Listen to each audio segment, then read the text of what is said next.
Sure, please.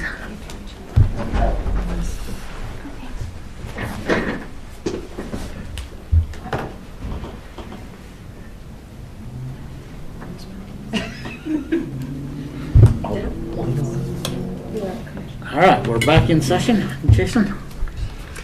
Thanks for coming in. Sure. We're trying to streamline this process more and more every year and be more efficient, so we appreciate you coming in.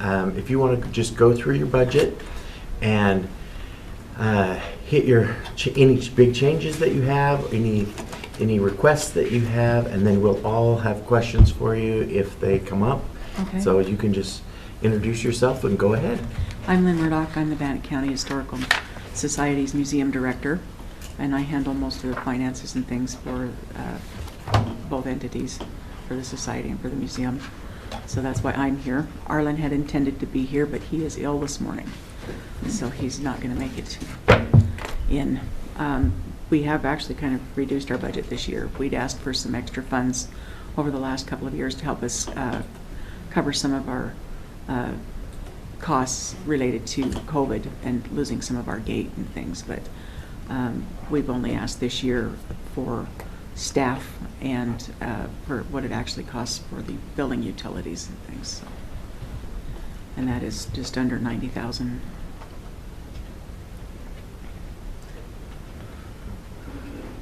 That makes it easy. Pretty simple budget. Okay, thanks for your time. Yeah, we try not to ask for much. We try to Right. do what we can and cover things on our own.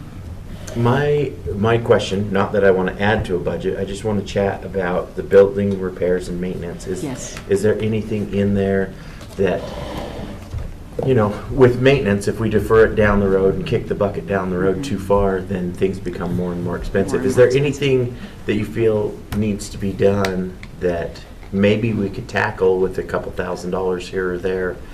My main concerns really are that our restrooms are 33 years old and that they're starting to, the toilets, you know, the mineral water around here and everything, so they're built up with the minerals inside them. We don't really have ADA accessible bathrooms, although we do have bigger stalls, but the sinks are not really set up to where somebody could really wheel under them comfortably and wash their hands and things. It's the sink that's the non-ADA? Okay. Yeah. And then maybe replace some toilets? Yeah, and we've got, there is, in the ladies' restroom, there is a spot in the tile that is raised because the building has settled. And that seam in there has popped some of the tiles up. If the tiles could be taken out and that like ground down and the tiles replaced, that would probably be less of a like trip hazard. Mhm.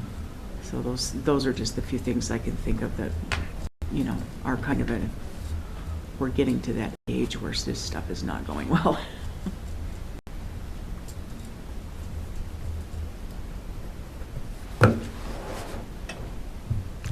Other than that, we're just waiting for Elite to get us on their schedule to do the interior repairs related to the roof replacement. Do we think that's going to be? It probably will be closer to fall because it's so busy in there that it would be hard for us to shut down, and we're going to have to close the doors for a couple of weeks for them to work. Is that something you guys are paying for, that portion, or is? No, that's on the insurance. On the As far as I know, the Okay. insurance was Okay. going to cover that. Okay. Just want to make sure if we need to roll some monies for them or Yeah, something. I'm pretty sure that was falling under the insurance company because we had the adjuster come in and look at everything. Okay. But like yesterday, we had 100 people through the doors. Nice. And we had a scheduled tour of 40, and the rest of them were walk-ins. So that's really unusual for a weekday. I do think that having the new sign down on 4th and 5th that the city put up is helping us. And the city, we worked with them on the design of that particular sign, and the society did put some money into the sign. So we're happy that seems to be driving some traffic to us.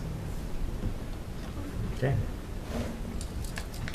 All right. All right. Before we close this one out, we have in the past put money in for the LABA Mhm. historical. Do we want to throw that back in there? We have the abilities to levy under the historical for both facilities. I'd put the same amount that they had last year. Okay. I mean, just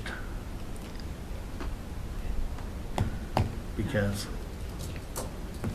I wish we had better contact with them, but since Kathy Scher passed, they've had a couple of different directors and they haven't connected with us. Well, they come in and So- visited with us Did they? when we did our other meeting. Mhm. The director did.